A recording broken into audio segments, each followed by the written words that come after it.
আজ আমাদের ক্লায়েন্টকে আরামদায়ক করে বসাতে হবে, তারপর সে একটু পিছিয়ে যাবে।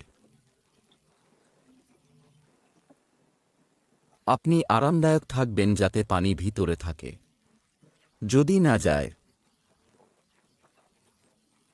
তাকে যত্ন নিতে হবে। ক্লায়েন্টকে আরামদায়ক করতে বলুন, যেমন তাকে একটু উপরে বা নিচে বসতে বললে আরামদায়ক হবে। ক্লায়েন্টকে আরামদায়ক করে বসিয়েছি, এখন শুরু করার আগে আমরা কি করি? আমরা প্লিজ শ্যাম্পু ম্যাসাজ করি। আমরা এটাকে বলি, তাই আপনি একটু অপেক্ষা করুন। ঘড়ি এন্টিক ডি আপনি ম্যাসাজ দেব। ম্যাসাজ দেওয়ার পর